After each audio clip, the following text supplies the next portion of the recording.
Dumarami raw ang mga bumibili ng paputok para sa pagsalubong sa bagong taon. Kasabay po niyan, humina naman daw ang bentahan ng turotot. Nasa frontline ng balitang yan, si Carrie Cator. Nagsushowdown pa ang mga kabataan sa palakasan ng boga sa Baseco Compound sa Maynila. Sila mismo ang gumawa nito mula sa PVC pipe, bote ng plastik at lata ng sardinas. Daan-daang boga na ang nakumpiska at sinira ng barangay. Sa Jose R. Reyes Memorial Medical Center, umakyat na sa 17 ang mga nasabuga ng paputok. Karamihan sa kanila biktima ng boga, 5-star at plapla. 4 sa mga biktima na putulan ng mga daliri.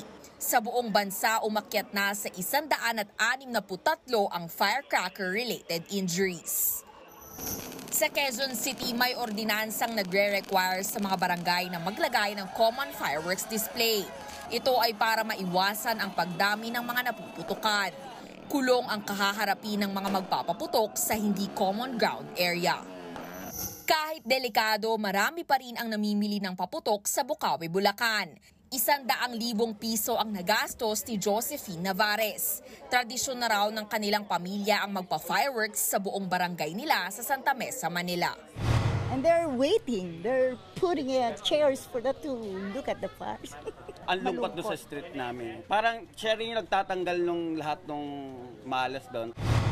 Mga pailaw ang pinakamabenta sa Bukawi na hindi naman daw nagbago ang presyo, gaya ng 5 colors na luces na naglalaro sa 100 hanggang 150 pesos.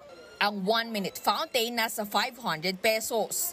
2,000 pesos naman kung 3 minuto. Ang aerial fireworks na may 16 shots, 1,500 pesos. Pero kung mas may budget, 4,500 pesos ang 36 shots. Sa mga paputok naman, mabibili ang kwitis ng 800 to 1,000 pesos kada bundle, habang ang sawa nasa 1,000 to 10,000 pesos. Kabilang din sa mga pampaingay sa salubong ang mga torotot, pero matumal na raw ang bentahan. Kasi pwede na bumili ng paputok, wala nang bumibili ng torotot. Ang ilang tindera hindi masisi kung bakit mas marami pa rin ang nagpapaputok. Talagang mabisa yung paputok ngayon na mas masaya gamitin. Pero hindi naman lahat sa aming nakausap pro paputok. Para kay Lola Mara Gonzales, torotot lang ang masayang pampaingay.